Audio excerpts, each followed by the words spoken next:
देखिए चौथा सवाल पढ़ते हैं।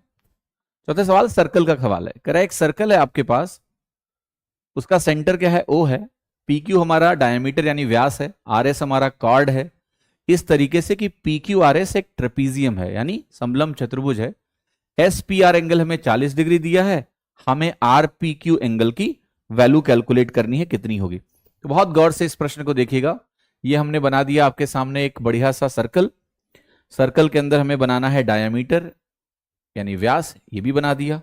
फिर इसके अंदर हमें बनाना है एक समलंब चतुर्भुज। तो देखो ये हमने ड्रॉ कर दिया एक लाइन, और उसके बाद हमने कहा इसको इससे ज्वाइन कर देते हैं, इसको इससे ज्वाइन कर देते हैं।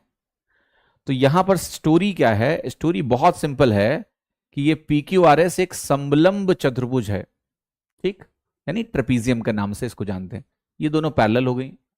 अब आगे इस सवाल में जो बोला गया है उसको जरा बना लेते हैं। आगे इस सवाल में कह रहा है कि जो एस पी आर एंगल है वो 40 डिग्री है, तो ये इसको मिला लेते हैं और मैं बोलूंगा एस पी आर एंगल ये 40 डिग्री हो गया। हमें क्या निकालना है, R P Q angle. R P Q angle ये वाला एंगल है, इसको थीटा मान लो। अब ये दोनों साइड्स अगर पैरेलल है बेटा तो ये भी थीटा हो जाएगा, और ये व्यास यानी डायमीटर सर्कमफरेंस पे 90 डिग्री का कोण बनाता है, तो ये 90 डिग्री हो गया। अब चक्रीय चतुर्भुज यानी साइक्लिक क्वाड्रिलेटरल की प्रॉपर्टी लगा लेते हैं। साइक्लिक क्वाड्रिलेटरल की प्रॉपर्टी कहती है कि आमने सामने के कोणों का योगफल 180 डिग्री होता है, वो संपूरक होते हैं, सप्लीमेंट्री होते हैं। तो आप कहोगे इन दोनों का टोटल कितना होगा, 180 होगा।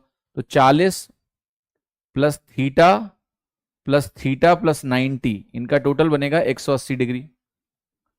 ये 130 हुआ, तो 2 थीटा की वैल्यू 180 में 130 घटाओगे 50 बनेगा। थीटा की वैल्यू कितनी आ गई, 25 डिग्री। तो 25 डिग्री तुम्हारा उत्तर हो गया, आंसर हो गया तुम्हारा ए। ए इज द राइट आंसर। ठीक है, समझ में आ रहा है सभी को, कोई दिक्कत नहीं होनी चाहिए।